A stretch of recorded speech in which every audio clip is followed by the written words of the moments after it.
34வது தசகம் பார்த்துட்டு இருக்கோம். உத்தர கோசல ராஜ்யத்துல தசரத ராஜாவுக்கு புத்திரர்கள் உண்டாகிறதுக்காயிட்டு ரிஷ்யசிருங்கர் புத்திரகாமேஷ்டி யாகம் நடத்தினார். அந்த டைமில் அக்னிகுண்டத்திலேருந்து உயர்ந்து வந்த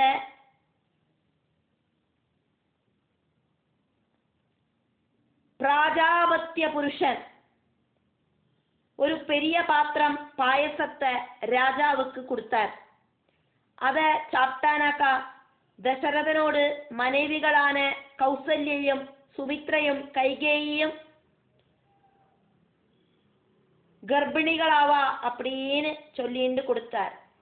கௌசல்யையும் சுமித்ரையும் கைகேயியும் அந்த பாயசத்தை சாப்பிட்டு ஒரு சேர கர்ப்பிணிகளாயிட்டு തീർന്നോണ രാവണ നിഗ്രഹത്തുക്കായിട്ട് ഓൾറെഡി ദേവകളെല്ലാം പ്രാർത്ഥിച്ചതിനാല് ഭഗവാൻ മഹാവിഷ്ണു ശ്രീരാമനായിട്ട് കൗസല്യാദേവിയില് അവതരിച്ചാൽ ഭഗവാനോട് ആയുധങ്ങളാണ് ശംഖുചക്രങ്ങൾ ഭരത ശത്രുഘ്നர்களாയിട്ട് അവതരിച്ച അനന്തൻ ലക്ഷ്മണനായിട്ടും അവതരിച്ച അതാ അതുക്കപ്പുറം ത്വം ഭഗവാനെ നിങ്ങൾ ഗീർവാണൈഹി ദേവർകളാല് ദശമുഖ നിധനം അർത്യമാനഹ രാവണവധം ചെയ്യുമ്പോ ഭഗവാനെ அப்படின்னு தேவர்கள் ரிக்வெஸ்ட் பண்ணினோனே கோசலேஷு கோசல ராஜ்யத்துல ഋഷ്യശൃംഗൻ പുത്രീയാം ഇഷ്ടിം ഇഷ്ട്വാ പുത്രകാമേഷ്ടിയാഗം செஞ்சிட்டு புத்திரர்கள் கிடைக்கிறதுக்கான யாகமாக்கும் புத்திரகாமேஷ்டி யாகம். அந்த யாகம் இஷ்டுவா செஞ்சிட்டு தசரத ஸ்மாபிருதே தசரத ராஜாவுக்கு பாயசாகிரியம் ததுஷி சிரேஷ்டமான பாயசம் கொடுத்தோன தது புக்தியா அந்த பாயசத்தை சாப்பிட்டுட்டு சமம் ஒரே டைமில ஜாத கர்ப்பாசு கர்ப்பம் தரிச்சவர்களான திஸ்ருஷு தது புரந்திரீஷு அபி அந்த 3 രാജ്ഞിമാരിലെയും സ്വയം രാമഹ ഭഗവാൻ സ്വയം ശ്രീരാമനായിട്ടും ഭരതനായിട്ടും ലക്ഷ്മണനായിട്ടും ശത്രുഘ്നാംന അഭി ശത്രുഘ്നൻ அப்படிங்கிற പേരിലെയും ആയിട്ട് ജാതഹ അവതരിച്ചേളേ. രണ്ടാമത് ശ്ലോകം ഭഗവാനോട് அப்பா சொன்னதன்படி விஸ்வாமித்ரனோடு யாகத்தை காப்பாத்துறதுக்காயிட்டு கையில வில்லையும் எடுத்துண்டு தம்பியான லக்ஷ்மணனையும் கூட்டிண்டு அந்த முனியோடு கூட்டிட்டு விஸ்வாமித்ர முனியோடு ஆசிரமத்துக்கு பகவான் புறப்பட்டார். வழியில பசி தெரியாம இருக்கிறதுக்கு தாகம் தெரியாம இருக்கிறதுக்கு அந்த முனி பலா அப்படின்னும் அதிபலா அப்படின்னும் பேர் இருக்கிற 2 மந்திரங்கள் உபதேசிச்சதுனால அவளுக்கு டயர்டே உண்டாகலை. அதுக்கப்புறமா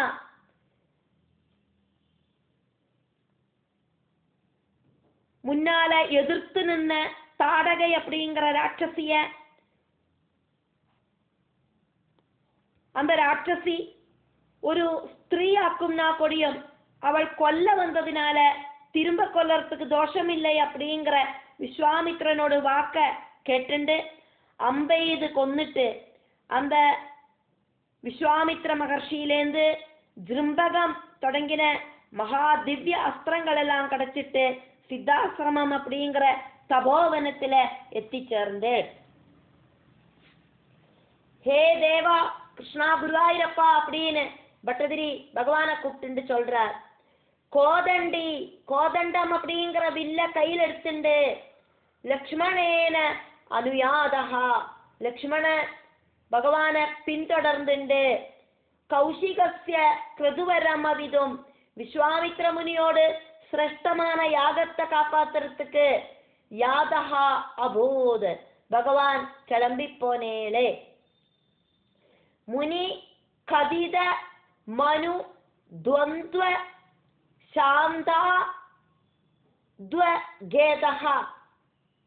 വിശ്വാമിത്ര മഹർഷി ചൊല്ലിക്കൊടുത്ത മനുദ്വന്ദ്വ அப்படின்னா மனுவால உபதேசிக்கப்பட்ட மந்திரமாக்கும் பல அதிபல அப்படிங்கிற 2 மந்திரங்கள். மனு துவந்துவம் அப்படின்னு சொன்னது அதனாலேயாக்கும். விஷப்பும் தாகவும் பசியும் தாகவும் தெரியாம இருக்கிறதுக்கான மந்திரங்களாக்கும் இது. பசியும் தாகவும் தெரியாம இருக்கிற 2 மந்திரங்கள். துவந்துவம் அப்படின்னா 2. மனு துவந்துவம் அப்படின்னா மனு உபதேசிச்ச 2 மந்திரங்கள். சாந்த அத்வகேதஹ சௌமியமான அத்வம் ஜனன வழி. அத்வகேதம் அப்படின்னா வழியில இருக்கிற தடங்கள், அமைதி இல்லாத ஒரு தடசம். அதாக்கும் இங்க சாந்த அத்வகேதஹ அப்படின்னு சொன்னது. ஸ்மூத்தான வழியில நடந்து போறத வர டிஸ்டர்பு அப்படின்னு அர்த்தம். யாத்ரா வழியில இருக்கிற பசி தாகம் இப்படி இருக்கிற சிரமங்கள் எல்லாம் தெரியாதக்கு அவளுக்கு போறதுக்கு சாதிச்சது. நிருணாம் திராணாய மனுஷாளோடு രക്ഷയ്ക്കായിട്ട് മുനിവചന ബലാത് വിശ്വാമിത്ര മഹർഷി சொன்ன വാക്കോട് அந்த ஒரு ദൃഢത്തിനാല ബാണൈഹി ശരങ്ങളാല தாடகாம் பாடயித்வா. தாடகை அப்படிங்கிற ராட்சசிய கொன்னுட்டு அஸ்மாத் விஸ்வாமித்ர முனியிலேந்து அஸ்திரஜாலம் லப்த்வா நிறைய அஸ்திரங்கள் எல்லாம் கிடைச்சிட்டு சித்தாசிரமாக்கியம் முனிவனம் அகமஹா. சித்தாசிரமம் அப்படின்னு பேர் இருக்கிற விஸ்வாமித்ர முனியோடு ஆசிரமத்துக்கு பகவான் போனேலே. 3வது ஸ்லோகம். யாகம் ஆரம்பிச்சோன அதை முடக்கிறதுக்காயிட்டு வந்த ராட்சசர்களில மாரீஜனை வாயவியாஸ்திரத்தால ஓடிச்சு விட்டார் பகவான். பாக்கி எல்லா ராட்சசர்களையும் பகவான் கொன்னார்.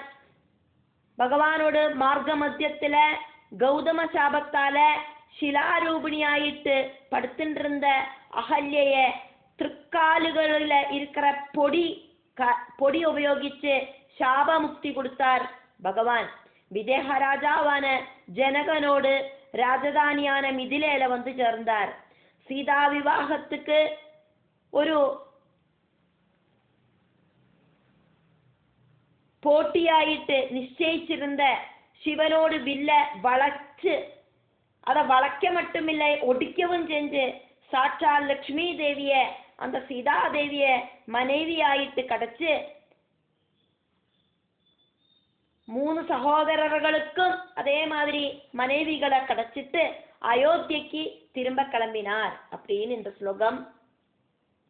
ஜனக மகாராஜாவோடு 2 புத்திரிகள், ஸ்ரீராமனுக்கு சீதாதேவியையும் லக்ஷ்மணனுக்கு ஊர்மிளையையும் கொடுத்தார். എന്നിട്ട് ஜனக மகாராஜா தன்னோடு தம்பியோடு புத்திரிகளான மாண்டவிய பரதனுக்கும் ஸ்ருதகீர்த்திய சத்ருக்னனுக்கும் அப்படின்னு தசரத மகாராஜாவோடு 4 புத்திரர்களுக்கும் தன்னோடு தம்பியோடும் புத்திரிகளை திருமணம் பண்ணி கொடுத்தார். துவம் பகவானே நீங்கள் மகசிரசி யாகத்தோடு ஆரம்பத்துல மாரீஜனை திராவயித்வா ஓடிச்சு விட்டாள். എന്നിട്ടോ അന്യരക്ഷാംസി നിഗ്രൻ വേറെയും അങ്ക രാക്ഷസர்கள் എല്ലാം இருக்காளே അവളെയെല്ലാം കൊന്നിട്ട് പതി വഴിയില പദരജസ ഭഗവാനോട് പാദധൂളിയാലെ അഹല്യാം കല്യാം കുർവൻ അഹല്യക്ക് മോക്ഷം കൊടുത്തിട്ട് വൈദേഹഗേഹം പ്രാപ്യ മിഥിലാരാജ്യத்துக்கு എത്തിച്ചേർന്നിട്ട് ചാന്ദ്രചൂടം ധനും ഭിന്താനഹ ശൈവജാപത്തെ ഒടിച്ചു പോട്ടിട്ട് ഇന്ദിരാം ഏവ അവനിസുതാം സാക്ഷാൽ മഹാലക്ഷ്മിയെ ആണ് அந்த ഭൂമാദേവിയോട് പുത്രിയാണ് സീതാദേവിയെ ലബ്ധ്വാ കടച്ചിട്ട് സദാരേഹി തമ്പികളോട് എല്ലാ മனைவிகளோடும் കൂടിയിട്ട് ത്രിഭിഹി അഭി ലക്ഷ്മണൻ ഭരതൻ ശത്രുഘ്നൻ அப்படிங்கிற 3 தம்பிகளோடு கூடிட்டு பிராத்ருவீரேகி சமம் 3 வீரர்களான சகோதரர்களோடு கூடிட்டு ராஜ்யம் அயோத்தியை அப்படிங்கிற சொந்தம் ராஜ்யம் பிராதிஷ்டதாக அங்கேக்கு திரும்பி புறப்பட்டு போகவும் செஞ்சேளே. 4வது ஸ்லோகம் பார்த்துட்டு இருக்கோம். பரமசிவனோடு வில்ல உடைச்சு போட்டதுல கோபம் வந்துட்டு வழி மத்தியத்துல பகவான் கிட்ட ஓடி வந்த பார்கவராமன் பரசுராமன் பகவான் மகாவிஷ்ணுவாக்கும் அப்படின்னு புரிஞ்சுண்டார். தன்னோடு கையில இருக்கிற அதி தேஜஸ வைஷ்ணவ தேஜஸ பகவானுக்கு கொடுத்துட்டு திரும்பி போனார். பகவான் அயோத்தியக்கு வந்து சேர்ந்தார். மனைவியோடு கூடிட்டு அங்க சுகமாயிட்டு வசிச்சார். அதுக்கப்புறம் கொஞ்ச நாள் கழிஞ்சோன ஒருக்கா பரதன் சத்ருக்னனோடு கூடிட்டு தன்னோட மாமாவான யுதாஜித்தோடு ராஜதானிக்கு போனோன அப்பாவான தசரதன் ஸ்ரீராமச்சந்திர பிரபுவுக்கு பட்டாபிஷேகம் செய்யறதுக்கு முயற்சி பண்ணினோன கைகேயி அத தடங்கல் பண்ணினாளே. ஹே காந்தமூர்த்தே, எல்லாரையும் ஆகர்ஷிக்கிற அட்ராக்ட் பண்ற சுந்தர ரூபனாயிருக்கிற கிருஷ்ணா குருவாயிரப்பா அப்படின்னு பட்டதிரி பகவான கூப்பிடுறார். பிருகுகுல திலகே ருஷா அந்தே ஆருந்தானே, பிருகுகுலத்தோடு திலகமாயிருக்கிற அந்த பரசுராமன் கோபத்தால கண்ணு காணாக்கி ஓடி வர பரசுராமன் அப்படின்னு சொல்லாதைக்கு சொல்லவாக்கம் இங்க செய்யறாளே, அதாக்கும் இங்க பிருகுகுல திலகம். ஆரும் தானே வழிதடைஞ்சு நின்னோன ஸ்வதேஜஹா சங்கிரமையா, அது மகாவிஷ்ணுவாக்கும்னு தெரிஞ்சிட்டு முன்னால நிக்கிறது மகாவிஷ்ணுவாக்கும்னு தெரிஞ்சிட்டு பரசுராமன் சொந்தம் தேஜஸ ஸ்ரீராமனுக்கு கொடுத்துட்டு யாத்திரையானார். பரசுராமன் அயோத்தியாம் யாதஹாசி, பகவான் அயோத்தியக்கு போய் சேர்ந்தார். இஹா அயோத்தியா மாநகரத்துல காந்தையா பத்னியோடு கூடிட்டு சுகம் நிவசன் அசி, சுகமாயிட்டு வசிச்சேளே. அதா அதுக்கப்புறம் ஏகதா ஒருக்கா பரதன் சத்ருக்னேனா தன்னோடு கூட டிங்ஸாயிட்டு பிறந்த சத்ருக்னனோடு கூட மாதுலஸ்யா அதிவாசம் மாமாவோடு வீட்டுக்கு கதவதி போன டைமில தாத ஆரப்தஹா தவ அபிஷேகஹா, தசரத மகாராஜா தொடங்கி வச்ச ஸ்ரீராமதேவனோடு பட்டாபிஷேகம் கேகய ஆதீச புத்திரியா, கேகய ராஜ்யத்துல இருக்கிற புத்திரியான தசரத பத்னியான கைகேகியால விஹதஹா கலு முடக்கப்பட்டுதே அப்படின்னு இங்க பட்டதிரி பகவான் கிட்ட சொல்லுறார். கைகேயி அந்த பட்டாபிஷேகத்தை நிப்பாட்டினாளே. 5வது ஸ்லோகம். பகவான் அப்பா சொன்னதை கேட்டுண்டு தம்பியான லக்ஷ்மணனோடு கூடிட்டும் மனைவியான சீதாதேவியோடு கூடிட்டும் கையில வில்லையும் எடுத்துட்டு வனத்துக்கு கிளம்பின அந்த டைமில கூட ஓடி வந்த அயோத்தியா நிவாசிகளை தடுத்து நிப்பாட்டி திரும்ப அனுப்பினார். എന്നിട്ട് குஹனோடு ராஜதானியாயிருக்கிற ஸ்ருங்கிவேரபுரத்துக்கு பக்கத்துல வந்து சேர்ந்தார். அங்க ஜடையும் வல்கலவும் தெரிச்சு குஹனோடு சகாயத்தால அங்க அந்த தோணியில ஏறிண்டு கங்கா நதிய கடந்து வழியில பக்கத்துல இருக்கிற பரத்வாஜ ஆசிரமத்துல போனார். அந்த மகர்ஷிய நமஸ்காரம் பண்ணிட்டு அவரோட உபதேச பிரகாரம் சித்திரகூடம் அப்படிங்கிற பர்வதத்துல போய் பரம சுகமாயிட்டு வாழ்ந்தார்.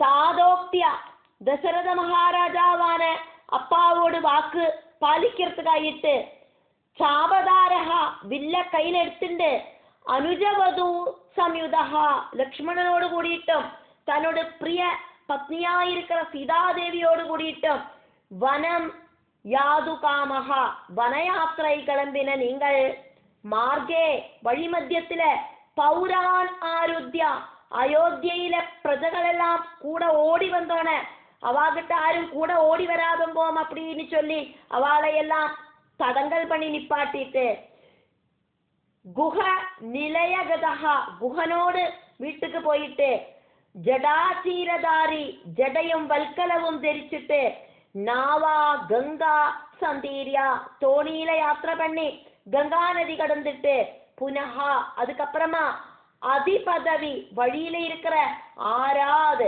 பக்கத்துல இருக்கிற தம் அந்த பரத்வாஜம் நத்வா பரத்வாஜ மகர்ஷிய நமஸ்காரம் பண்ணிட்டு தது வாக்கிய ஹேதோஹோ பரத்வாஜ முனியோடு வாக்குகளை கேட்டு அனுசரிச்சுண்டு சித்ரகூடே கிரீந்திரே சித்ரகூடம் அப்படிங்கிற மகா பர்வதத்துல அதிசுகம் அபசகா ரொம்ப சுகமாயிட்டு வாழ்ந்தேளே.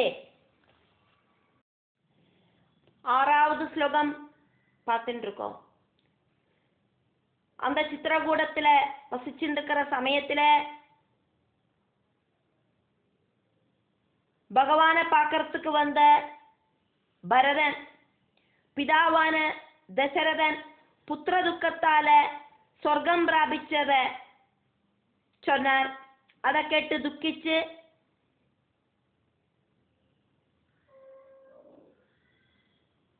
ஸ்ரீராம பகவான் சங்கடப்பட்டார். அண்ணாவான ஸ்ரீராமன் அயோத்திக்கு திரும்ப வரணும் அப்படின்னு ரிக்வெஸ்ட் பண்ணின பரதனுக்கு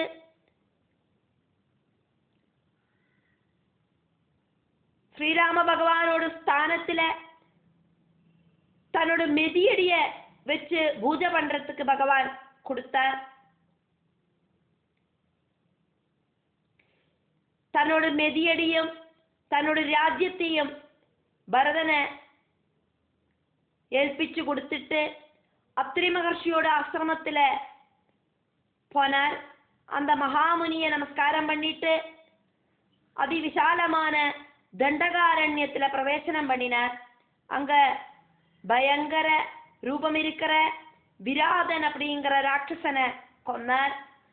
சரபங்கனோட ஆசிரமத்துல போயிட்டு அந்த முனியோடு சொர்க்காரோகணத்தை கண்ணால பார்த்தார்.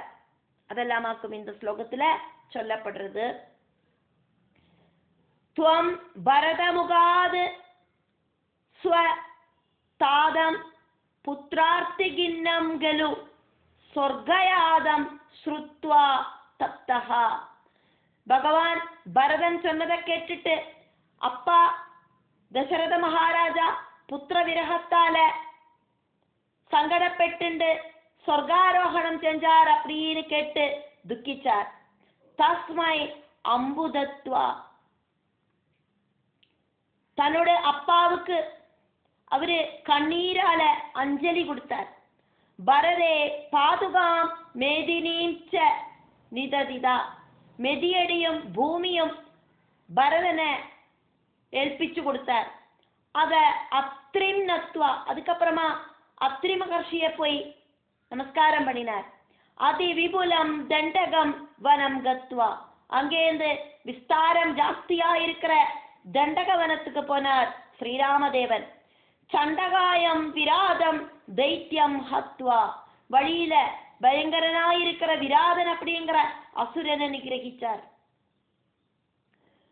போஹோ ஷாரபங்கேம் சுகதேம் சாரு அகலயஹா பகவானே நாராயணா அதுக்கப்புறமா சரபங்க மகர்ஷியோட சத்கதி பகவான் நன்னா பார்த்தேளே.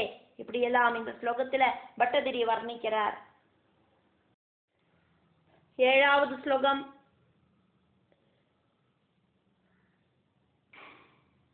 பஞ்சவடி அப்படின்னு பேருண்டாவதுக்கு காரணம் பெரிய 5 வடவிருட்சங்கள் பேரால் அங்க இருக்கிறதுனாலயாக்கும் பஞ்சவடி அப்படிங்கிற பேரு அந்த இடத்துக்கு உண்டாச்சு.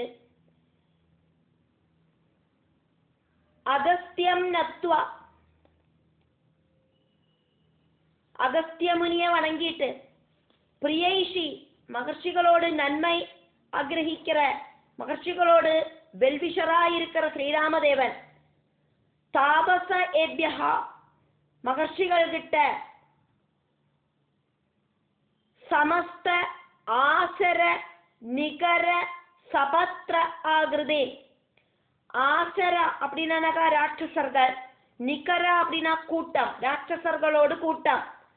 சபத்ர ஆகிருதி அப்படின்னா கொன்னுக்கிறேன் அப்படின்னு பிரதிஜை எடுத்தார். அந்த மகர்ஷிகள் கிட்ட எல்லா ராட்சசர்களையும் கூட்டத்தோட கொன்னுக்கிறேன் அப்படின்னு பிரத்யஸ்ரௌஷீஹி பிரதிஜை செஞ்சார் பகவான். தது அனுஜா அதுக்கப்புறமாகட்டும் முனினா அகஸ்திய முனியால வைஷ்ணவ தேஜஸோடு கூடின திவ்ய சாபே திவ்யமான வில்லையும் பிரம்மாஸ்தேஜ அபி பிரம்மாஸ்திரத்தையும் கூடி தத்தே கொடுத்தார் இந்த அகஸ்திய முனி. வழியில நடந்து போறத பித்ரு சுஹൃதம் ஜடாயும் வீட்சியா அப்பாவான தசரதனோடு நண்பனான ஜடாயுவை பார்த்துட்டு பெரிய ஒரு கழுகனாக்குமே இந்த ஜடாயு மோதாது பூயஹா மறுபடியும் குஷியானார் பகவான். கோததடாந்தே கோதாவரி நதியோடு தீரத்தில் இருக்கிற பஞ்சவடி அப்படிங்கிற ஸ்தலத்துல வதூடியா தன்னோட கூட இருக்கிற மனைவியான சீதாதேவியோடு கூடிட்டு, வதூடியா சொன்னா நல்ல யுவதியா இருக்கிற மனைவியோடு கூடிட்டு புரா பரிரமசி நம்ம சுகிச்சு வாழ்ந்தேளே. பரிரமசி அப்படின்னா சந்தோஷத்தோடு கூடிட்டு நீங்கள் வாழறேள் அப்படின்னு பிரசன்ட் டென்ஸ் இப்ப நடக்கிறது. அதோடு கூட ஒரு புரா ചേർത്തോണ அது பாஸ்ட் டென்ஸ் ஆயிட்டு மாறிட்டு, அதனாலயாக்கும் இங்க புரா பரிரமசி அப்படின்னு சொன்னது.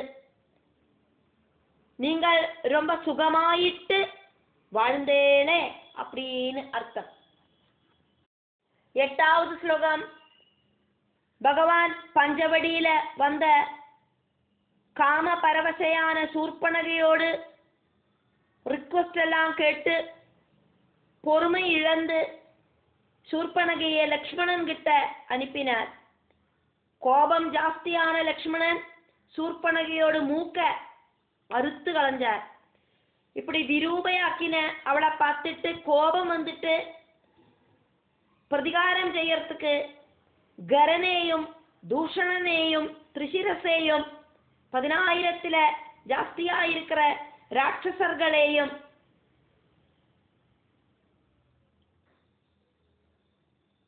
கூட்டிண்டு வந்த சூர்பனகை இந்த ராட்சசர்களை அத்தனை பேரையும் பகவான் ஒரு நொடியில கொன்னுட்டார். அதாக்கும் இந்த ஸ்லோகம். புரா பரிரமசி அப்படின்னு இதுக்கு முன்னாடி ஸ்லோகத்தை நம்ம பார்த்தோம். பகவான் சுகமா வாழ்ந்துட்டு இருந்தார். அந்த டைம்ல அற்றதோஷ்மாத்துவம் ஒருபோதும் குறையாத்த சக்தியோடு கூடின பகவானே குருவாயிரப்பா அப்படின்னு பட்டதிரி கூப்பிடுறார்.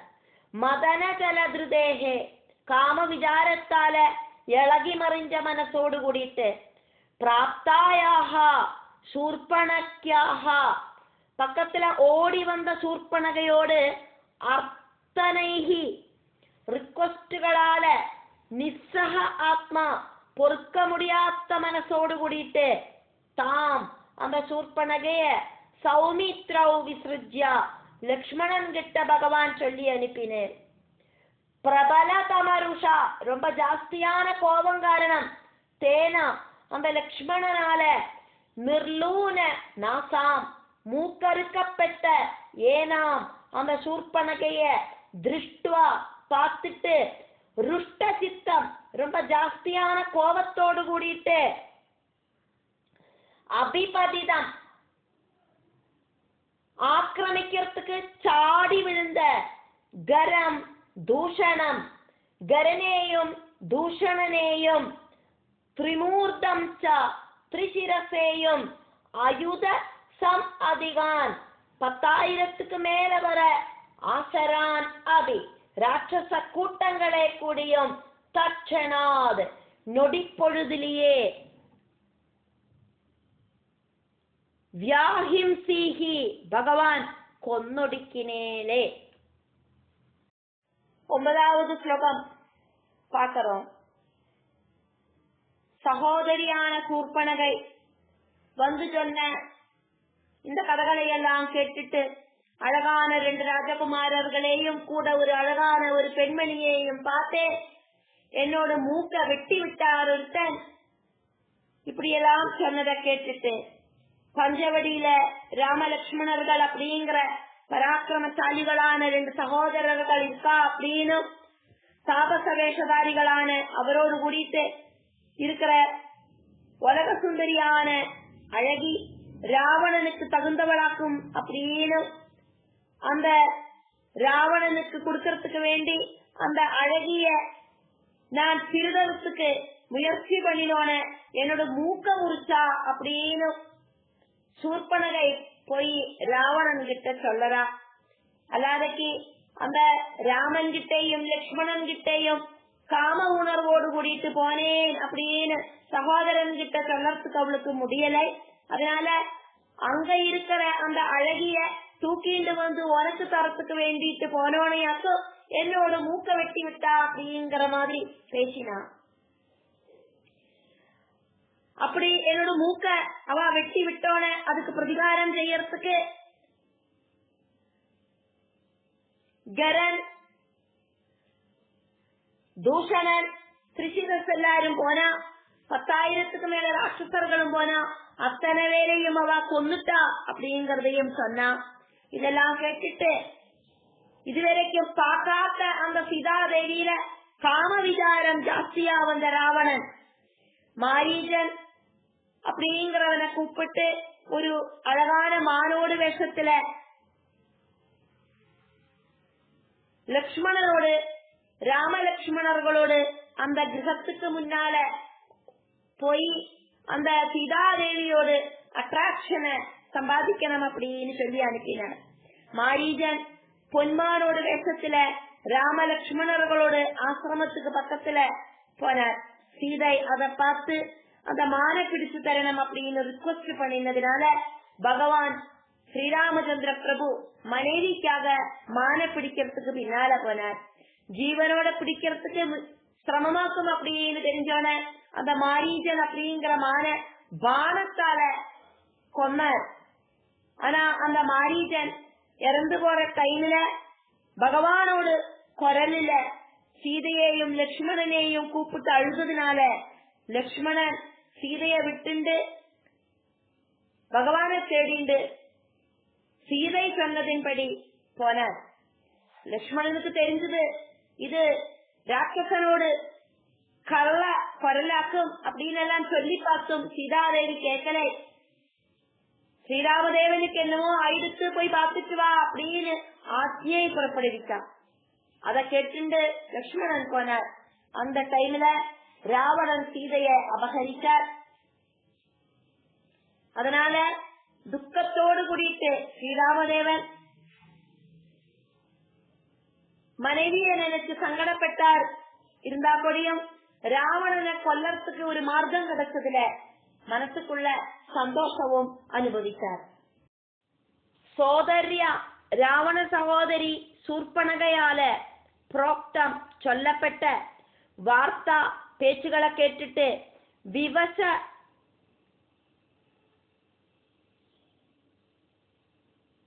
சீதாதேவியோடு அழகும் இதெல்லாம் கேள்விப்பட்டு பரவசனான காமபரவசனான தசமுகா ராவணன் ஆதிஷ்டம் இதெல்லாம் சொன்னதை கேட்டுட்டு மாரீஜ மாயாசாரங்கம் ராவணன் சொன்னதை கேட்டுட்டு மாரீஜ மாயாசாரங்கம் மாரீஜன் நல்ல ஒரு புள்ளிமானாயிட்டு ரூபம் எடுத்துட்டு வந்தப்போ அந்த மான சாரச அக்ஷயா நல்ல கண்கள் இருக்கிற சீதாதேவி அந்த மான பார்த்தா.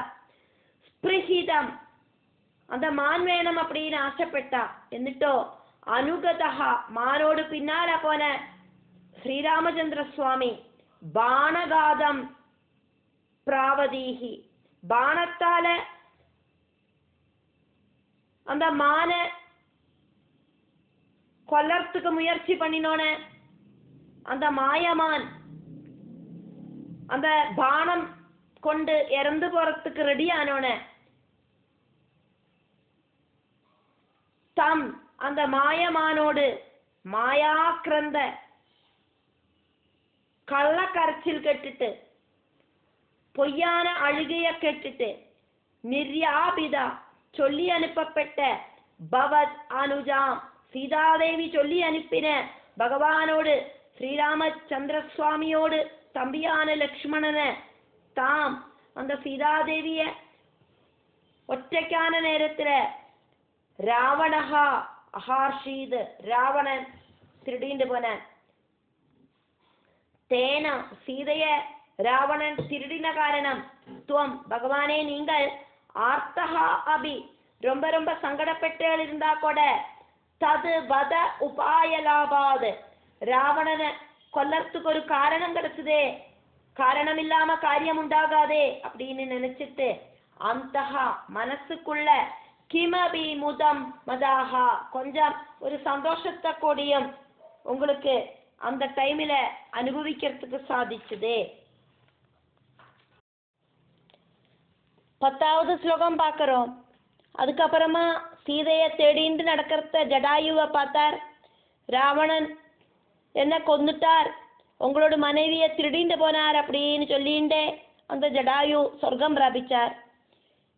ஸ்ரீராமச்சந்திர பிரபு வந்து இந்த விஷயத்த சொன்னதுக்கு அப்புறம் தான் உயிர் போகும் அப்படின்னு சீதாதேவி ஜடாயுவை அனுகிரகம் பண்ணியிருந்தா. அதனாலேயாக்கும் ஸ்ரீராமதேவன் வர வரைக்கும் உயிரை கையில பிடிச்சிட்டு இருந்தது ஜடாயு. அதுக்கப்புறமா பகவான் அந்த ஜடாயுவோடு மரணானந்தர விஷயங்களை எல்லாம் நடத்தினார். சம்ஸ்காரம், உதகதானம், இப்படி இருக்கிற பிரேத காரியங்கள் எல்லாம் நடத்தினார். அதுக்கப்புறம் மறுபடியும் அவர் யாத்திரை பண்றத அவளை பிடிச்சதுங்கிறதுக்கு வந்த கபந்தனை பகவான் கொன்னார். அதுக்கப்புறம் சபரி அப்படிங்கிற சித்த தாபசியோட ஆசிரமத்துல போயிட்டு சபரிய பார்த்துட்டு பம்பாதீரத்துல ஹனுமானுமாயிட்டு பார்த்துட்டு ரொம்ப சந்தோஷம் அனுபவிச்ச குருவாயூபுரேஷா என்ன காப்பாத்தனமே அப்படின்னு பட்டதிரி சொல்றார்.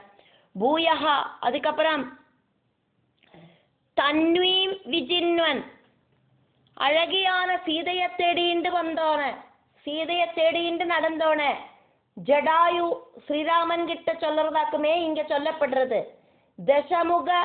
தசமுகா ராவணன் மத் வதேனா என்ன கொன்னுட்டு ஜடாயு சொல்ற மாதிரியே இங்க சொல்லப்படுறது.